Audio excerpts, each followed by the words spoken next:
You just realized your business needed to hire someone yesterday. How can you find amazing candidates fast? Easy. Just use Indeed. Stop struggling to get your job post seen on other job sites. With Indeed sponsored jobs, your post jumps to the top of the page for your relevant candidates, so you can reach the people you want faster. According to Indeed data, sponsored jobs posted directly on Indeed have 45% more applications than non-sponsored jobs. Don't wait any longer. Speed up your hiring right now with Indeed. And listeners of this show will get a $75 sponsored job credit to get your jobs more visibility at Indeed.com/kidsandfamily. Just go to Indeed.com/kidsandfamily right now and support our show by saying you heard about Indeed on this podcast. Terms and conditions apply. Hiring? Indeed is all you need.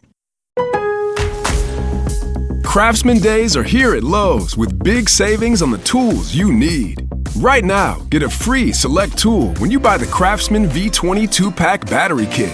Whether it's the backyard, the bathroom, or beyond, Craftsman has the tools to help you power through and get the project done right. Because DIYing is unpredictable, but your tools shouldn't be. Shop Craftsman at Lowe's today. Valid through 6/18 while supplies last. Selection varies by location.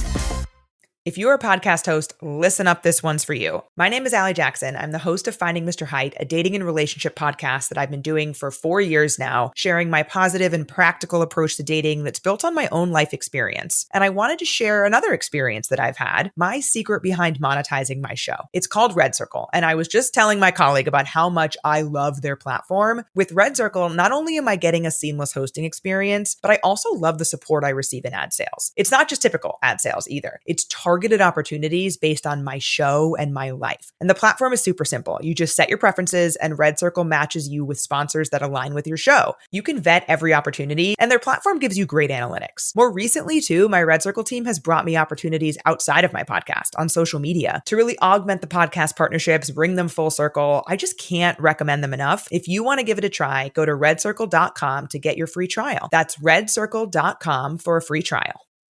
You got problems that you ought to be concerned with. Moolah! You don't know how you're supposed to earn it, or what to do with it, or how to keep it. You're a freak with a dark, shameful secret. But you're not the only one. Get your hidden financial fears with a blast of sun. Now your healing has begun. It's Bad with Money with Gabe S. Dunn. Hello and welcome to Bad with Money, a show about finances and feelings where we don't talk down to you. I'm your host, Gabe S. Dunn, and you may have noticed that I haven't been on that much and I haven't been releasing new episodes. One of the reasons is I've been severely depressed. It's real bad this time. It's been lasting a while.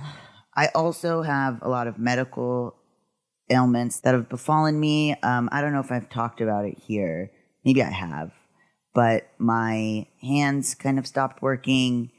And I've had some numbness, and on top of that, my brain isn't working. So it's been, kind of a bare minimum situation over here. One thing I have been really excited about is my Substack, 1,000 Natural Shocks, which releases every Thursday a new essay. The reason I'm excited about it is because I have witnessed here in the U.S., the rise of a dictatorship. And I need to talk about it. I need to make sure that people understand how dangerous the situation is right now. I talk to people sometimes and I feel like I'm on another planet because, there's this blind optimism about, well, don't worry, it won't get that bad. Don't worry, it won't happen. We'll cross that bridge when we come to it. But as I've said in some essays, the bridge is, we're on it, baby. It's collapsing behind us, plank by plank, like in, an adventure movie. If for those of you that don't know, maybe you're in another country, I don't know. I live in Los Angeles and the National Guard has been sent to quell protests about the disappearance and kidnapping and arrest, quote unquote, of anyone who even remotely looks Latino in this city. And there's been a huge rise in fear of the immigrant, and Trump's big deportation crackdown has been harrowing to watch. They're ripping babies from their mother's arms. They're deporting people who are U.S. citizens. They're sending people to a really disturbing, if you've seen the images, it is Holocaust. It is not Holocaust-esque. It's Holocaust, to a prison in El Salvador. People are being taken at immigration court where they are doing the right thing. They are being rounded up at restaurants where they work, or car washes has become a big one. There is a big pushback, but I'll talk about it a little bit because I've written some essays that I think explain myself better and the situation better. So I am gonna read a couple essays because I think it's important and I want to convey everything that I've been feeling and writing about. This one is called Citizenship Means Nothing. People are being rounded up. Passports are invalidated. A Holocaust is happening in our own country right now. And then I provided an excerpt from my interview with my grandmother, Simone Dunn, about her father, whom we called Bon Papa, and his role in the French Resistance, FFI, during World War II, May 2nd, 2017. Simone. Every day when Bon Papa came home from work, he would go to the bathroom on the mezzanine. When the Germans, the Gestapo, came, they knew that. Whoever had turned us in knew that Bon Papa was going to the mezzanine. The SS officers went up there and found some papers. Bon Papa would come home, and he would hide the papers in case we were arrested or questioned, but they found them. There was a paper that said, "France will not fall to the German dictatorship." My father was very busy in the resistance and very knowledgeable. After the war, he helped a lot of people who came back from the camps. He would locate their families, or he would find a place for them to live. You think of him as an old man, and he's so quiet and easygoing, but he was rougher then. He was and my mother too. Gabe. They were very politically involved. Simone. Yes, more than political. They were, Gabe, activists. Simone, anxious people. Laws about names and letter markers on passports and ID documents were key components of the first steps Nazis took against the Jews in World War II. In the late 1930s, unable to jump straight into blood libel, Germany was molding itself around a narrative of German Jews as non-citizens. It's not that we hate them, it's just that they're not of German blood. They're taking up space and jobs that should be for German citizens. We have to think of our people first. Even if they were born here, they should not have the same citizenship rights as Aryan Germans, just in case they have other allegiances, you know? They really need to be monitored. It started with identity. In 1938, new Jewish parents were required by the law on the alteration of family and personal names to pick their baby's first name from a short list approved by the Nazi regime. If an existing Jewish person did not have any of those first names already, they were required to add an additional first name to their documents. For all men, it was Israel, and for all women, it was Sarah. Any business done had to be under your two first names, and you had to report the change to all government offices. It was so that Germans could tell who was Jewish and who was a pure German citizen. The connection from this Nazi bullshit to the ways Latin names are singled out for deportation today is obvious. American sociolinguist Iman Nick spoke in a CBC article from November 2020 titled, "How Nazis Used Personal Names to Spawn the Holocaust," on how this makes it easy to inform on your neighbors. In 2019, the Motel 6 hotel chain was sued because it had been giving lists of guests with Latin names to ICE from the years 2015 to 2017. If you want to be really depressed, you should read the PDF report by the Surveillance Resistance Lab called Who's Behind ICE. It reveals that obviously evil companies like Amazon Web Services and Palantir, a data collecting and intelligence corporation founded by Peter Thiel, control the, quote, incarceration and deportation regime. In the lucrative citizen and resident patrolling industry, Silicon Valley has unlimited power. Unchecked, these tech companies will continue to do the government's bidding in developing the systems that target and punish en masse those it deems undesirable. Immigrants, people of color, the incarcerated and formerly incarcerated, activists, and others, the document reads. Tactics are being tested on those you fear, so it can be used more effectively on you. It's a prescient warning considering Trump and Palantir are currently moving forward on a citizen tracking database. And by the way, last week, LGBTQ Nation ran a very unsettling story about private sperm banks non-consensually giving leftover donor samples to the FBI. So, like, is anyone not collaborating with the surveillance state right now? Back in 1938 Germany, if your name paperwork had any discrepancy, accidental or purposeful, you would get fined or go to jail. Reporter Nala Ayed recounts in the CBC story the tale of a Jewish mother in Hamburg who sent a letter to her insurance company to tell them she'd had a son. She registered him as Denny Israel so as to follow the new name law. Unfortunately, the mother forgot to include her own new given name, Sarah, on the paperwork, and the insurance company reported her to the Gestapo. The family was deported, and as far as most reporting can tell, they were later disappeared to a camp and or murdered. By design, the snitpicky system was not built for success. It was built as a trap. Unfortunately, as I always say to my students today, Iman Nick explained in the 2020 article, imagine if Hitler had had the internet. We don't have to imagine. We have Palantir watching us, and we're watching each other.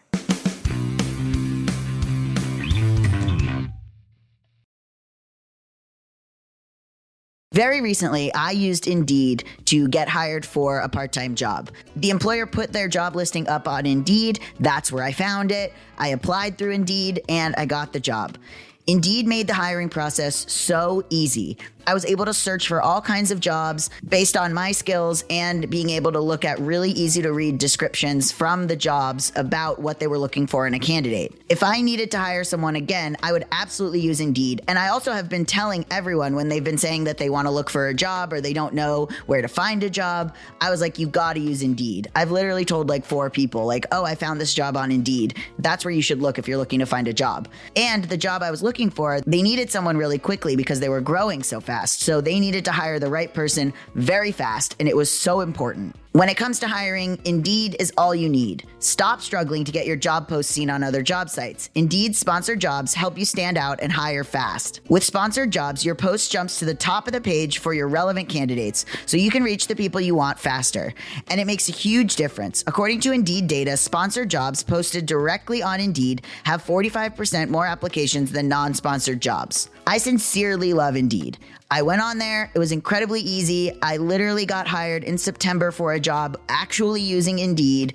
I know this is a podcast ad, but I mean it. I really did use Indeed. I really do recommend Indeed. It all happened so fast, and I didn't even have to really stress. I found what I wanted. I got the job. Plus, with Indeed sponsored jobs, there are no monthly subscriptions, no long-term contracts, and you only pay for results. How fast is Indeed? In the minute I've been talking to you, 23 hires were made on Indeed, according to Indeed data worldwide. And if you're looking to hire, you need to use Indeed because you'll find people like me. There's no need to wait any longer. Speed up your hiring right now with Indeed. And listeners of this show will get a $75 sponsored job credit to get your jobs more visibility at Indeed.com/badwithmoney. Just go to Indeed.com/badwithmoney right now and support our show by saying you heard about Indeed on this podcast. Indeed.com/badwithmoney. Terms and conditions apply. Hiring, Indeed is all you need. I'm sure you guys know that I don't wake up at 4 a.m. unless I'm going to work out. Okay, that was only a couple times, and it was because the boxing class was at 6. I wake up, I have my coffee, I'm rushing out the door. I need something that's going to keep me nourished all day. I have to go right to work, whether it's riding the bus to my job and doing work on my phone, getting to my job and being on my feet all day. No matter what our days look like, we need nourishment that fuels us. Kachava's whole body meal shakes will keep your body and mind nourished all day. So when I first tried Kachava, I was overwhelmed by how tasty and adorable it was. First of all, the packaging is immaculate. There were so many flavors. I loved the chai one that they gave and also the chocolate. Kachava is 25 grams of plant protein, 26 vitamins and minerals, 6 grams of fiber, 85 plus superfoods, nutrients, plant-based ingredients, super delicious. I also put peanut butter. Sometimes I put frozen fruit. It helps you stay satiated for hours. It's like a really convenient little breakfast thing you can bring with you. Try Kachava risk-free with their Love It guarantee. Thousands of rave reviews agree you're gonna love it. Fuel your day with Kachava. Go to Kachava.com and use code BADMONEY for 15% off your next order. That's Kachava, Kachava.com, code BADMONEY for 15% off. Want to make a difference in your community but not sure how? Go to GoFundMe.com right now and start a GoFundMe. Seriously. Your next fundraiser doesn't have to start in a school parking lot or a church basement. You can start a GoFundMe today in just minutes. Fundraise for yourself, a friend or family member, or an organization. All that matters is that you care about them. GoFundMe is the trusted place to fundraise for what you care about. With no pressure to hit your fundraising goal, but tons of tools to help you reach it, you can confidently start fundraising right now. Whether it's creative, local, or critical, your cause matters. And there's a reason why GoFundMe is backed by millions and chosen by fundraisers everywhere. It works, and it matters. GoFundMe helps you make a real difference. Start your GoFundMe today at GoFundMe.com. That's GoFundMe.com. GoFundMe.com. This is a commercial message brought to you by GoFundMe.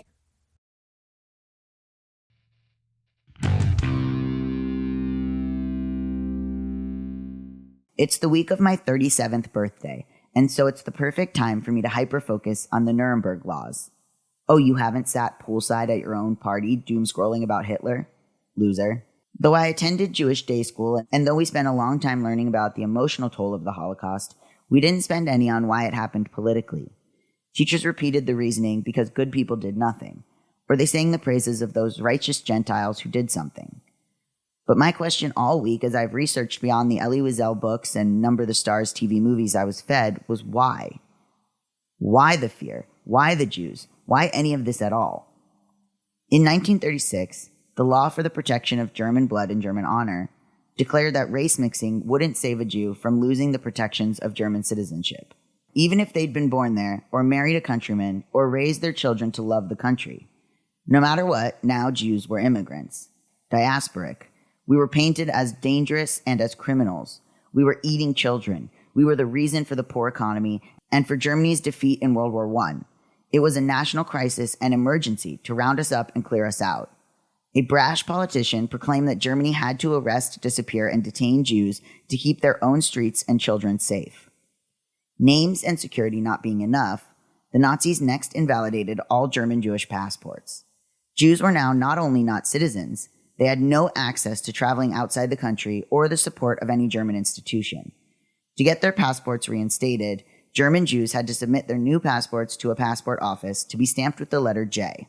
Imagine that.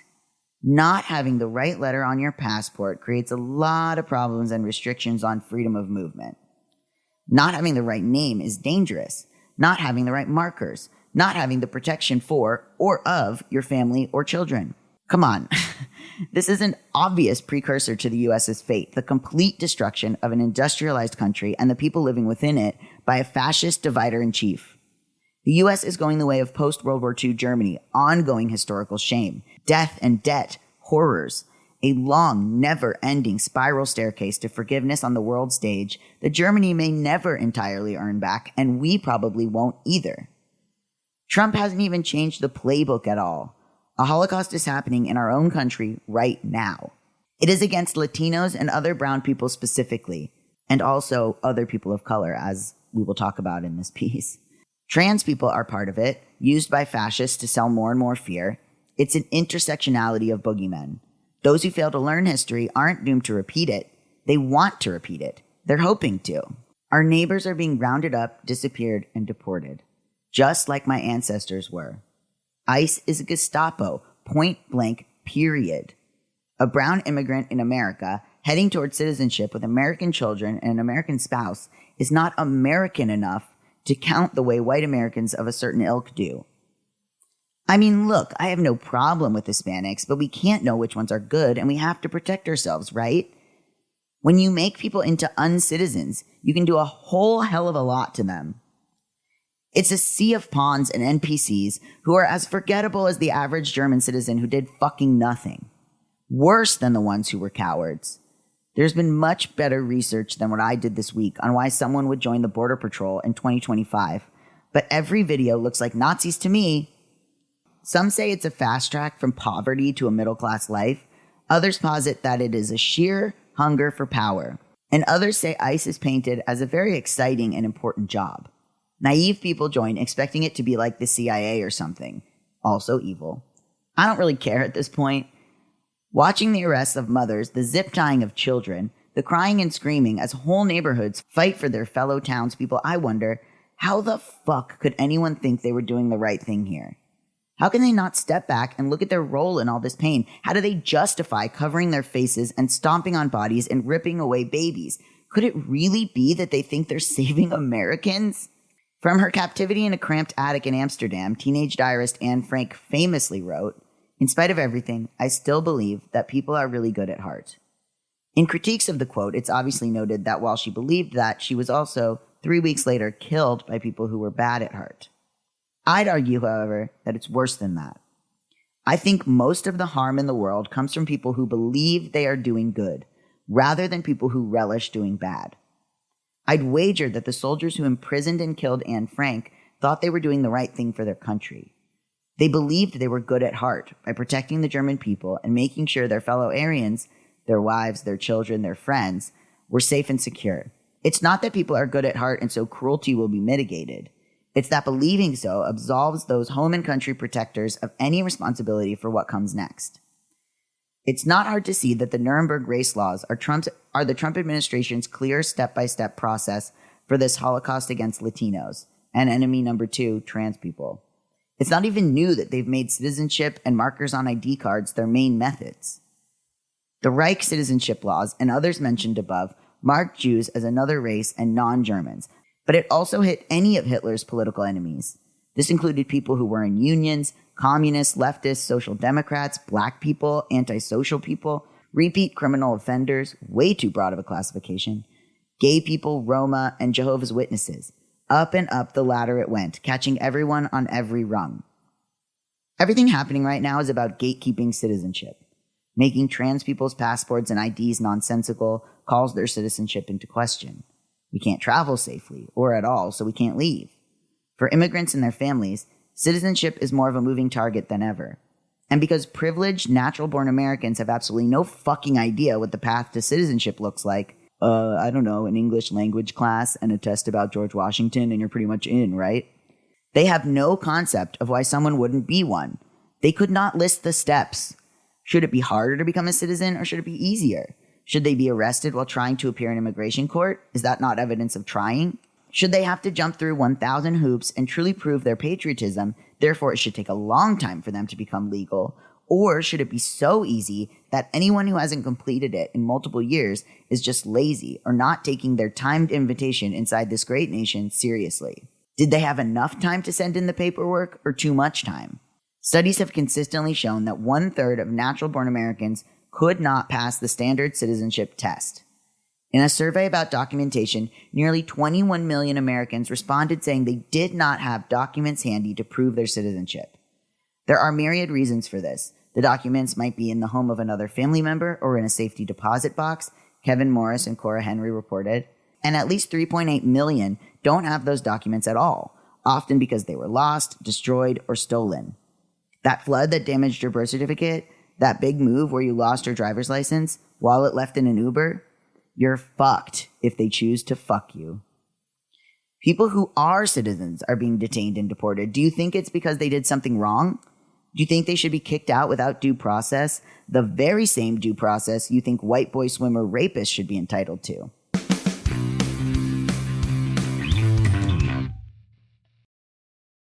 You just realized your business needed to hire someone yesterday. How can you find amazing candidates fast? Easy. Just use Indeed. Stop struggling to get your job post seen on other job sites. With Indeed sponsored jobs, your post jumps to the top of the page for your relevant candidates, so you can reach the people you want faster. According to Indeed data, sponsored jobs posted directly on Indeed have 45% more applications than non-sponsored jobs. Don't wait any longer. Speed up your hiring right now with Indeed. And listeners of this show will get a $75 sponsored job credit to get your jobs more visibility at Indeed.com/kidsandfamily. Just go to Indeed.com/kidsandfamily right now and support our show by saying you heard about Indeed on this podcast. Terms and conditions apply. Hiring? Indeed is all you need.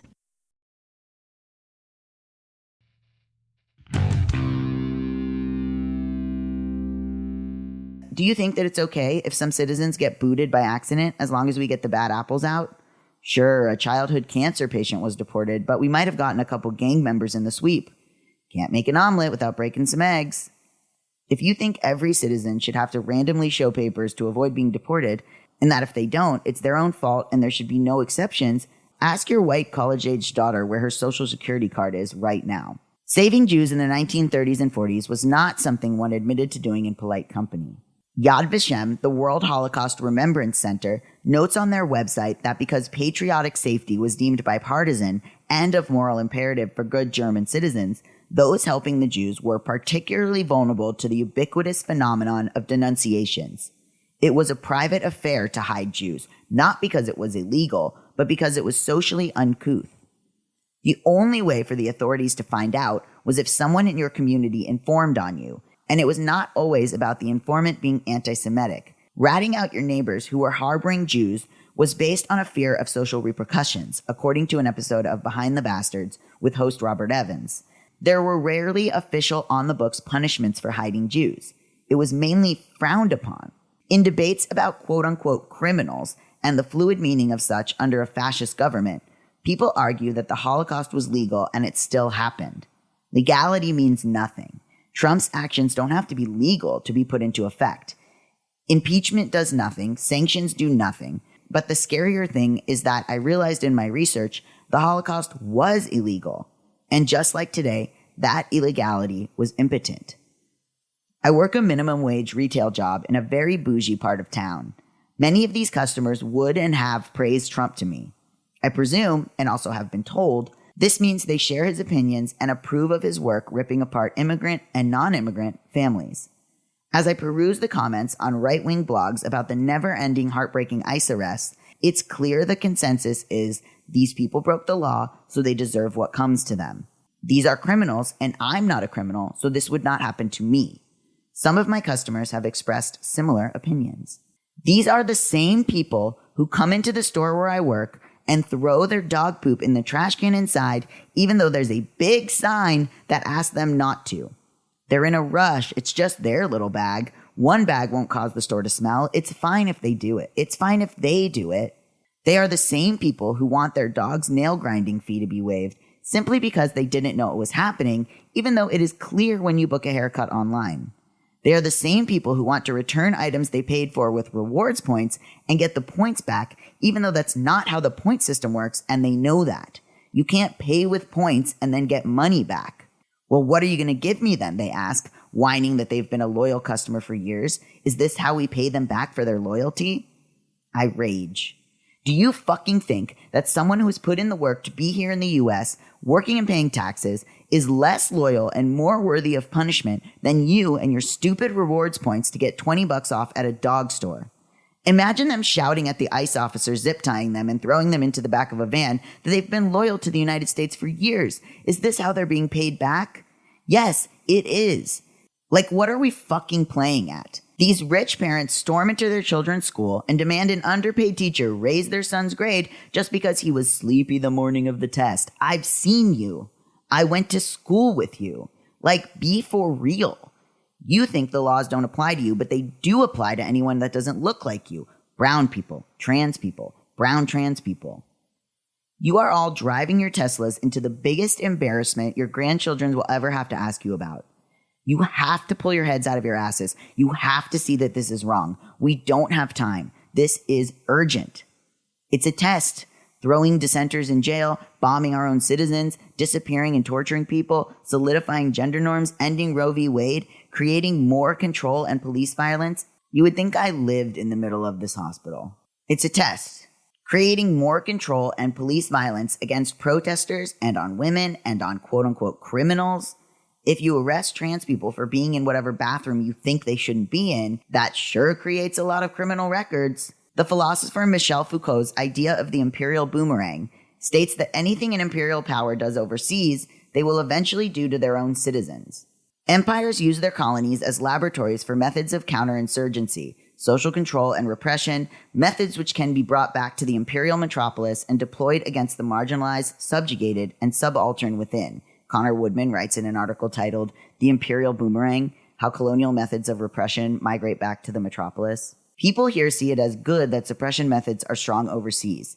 Get 'em, USA. That's patriotic. It's protecting our nation. It's like how good old American boys are war heroes, and the trauma they have from protecting all of us at home is a mark of bravery.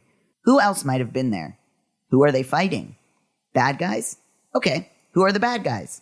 Are they also pretty screwed up by what they saw out there in the war zone? They don't get to go home.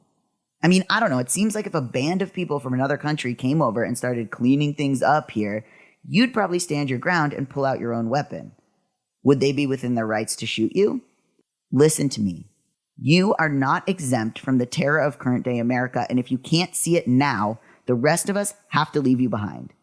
I had some grace for people who just haven't gotten what was going on yet, but we live in a digital age. You see it in your hands when you wake up in the morning. If it happening overseas doesn't move you, and it happening here doesn't move you, then when will it move you? When it's your kid or your spouse? When it's your beloved neighborhood soccer mom, like in the Missouri MAGA town where their friend of 20 years, Carol from Hong Kong, was detained and they've all changed their tune? I serve you at my job 5 days a week. None of you can stand when your dog is going to be an hour late to pick up from his bath. You think ICE or the police or anyone coming for you or your loved ones is going to be chill about it? You can't convince them there's been a misunderstanding. It won't be fair. It won't be deserved. It won't be easy to explain and clear up. It's not you heading into the back and demanding our salon department give you 10% off for your troubles. It's not you absolutely fuming that you got a parking ticket when you were breaking the law and parking illegally, but it was just for 1 second. You say, I'd never break the rules, but if I did, it would be a simple mistake, and if that happened, I'd just explain, and if they didn't let me explain, I'd just talk to someone higher up. And if I can't do that, I'm sure I have rights as a citizen of this country. I'll get an expensive lawyer and we'll go in front of a reasonable judge. There's no way this won't get sorted out. Excerpt from my interview with Simone Dunn, May 2nd, 2017. One night, when the Germans were already there, and you know there were a lot of Frenchmen who cooperated and collaborated, I was going to this nightclub. As we got to the door, we were stopped. The Gestapo was there. He separated the couples from the women alone. I started to think fast. He asked the first girl what she was doing there, and the next girl. He would ask all the girls before he took them in and arrested them. And then he came to me and he said, and what are you doing here? I said, my fiance's in the orchestra. That's why I don't come with an escort. What's his name? I knew his name. He lived upstairs from us. And he went along with it. We had never talked about it before, but he went along with it, so the guy let me go. I went inside. I didn't stay long. Thank you so much for letting me talk about this and for taking in what I'm saying. You know, as I've said, stay safe is kind of an empty thing to say, but I understand why people say it because it's comforting and there's really nothing else you can do. Stay safe, whatever way that means to you and however socially acceptable manner you take that in. Okay, I love you guys.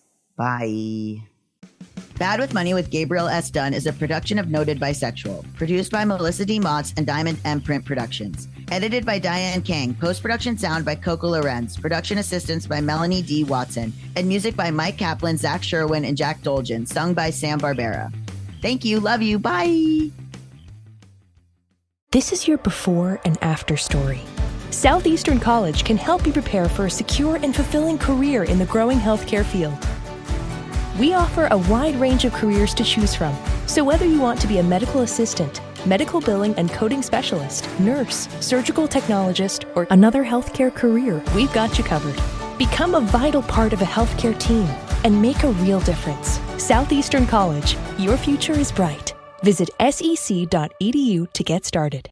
You just realized your business needed to hire someone yesterday. How can you find amazing candidates fast? Easy. Just use Indeed. Stop struggling to get your job post seen on other job sites. With Indeed sponsored jobs, your post jumps to the top of the page for your relevant candidates, so you can reach the people you want faster. According to Indeed data, sponsored jobs posted directly on Indeed have 45% more applications than non-sponsored jobs. Don't wait any longer. Speed up your hiring right now with Indeed.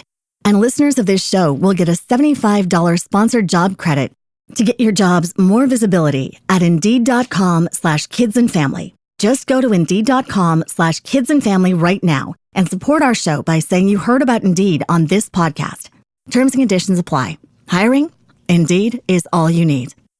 If you're a podcast host, listen up, this one's for you. My name is Allie Jackson. I'm the host of Finding Mr. Height, a dating and relationship podcast that I've been doing for 4 years now, sharing my positive and practical approach to dating that's built on my own life experience. And I wanted to share another experience that I've had, my secret behind monetizing my show. It's called Red Circle, and I was just telling my colleague about how much I love their platform. With Red Circle, not only am I getting a seamless hosting experience, but I also love the support I receive in ad sales. It's not just typical ad sales either. It's targeted opportunities based on my show and my life. And the platform is super simple. You just set your preferences and Red Circle matches you with sponsors that align with your show. You can vet every opportunity and their platform gives you great analytics. More recently too, my Red Circle team has brought me opportunities outside of my podcast on social media to really augment the podcast partnerships, bring them full circle. I just can't recommend them enough. If you want to give it a try, go to redcircle.com to get your free trial. That's redcircle.com for a free trial.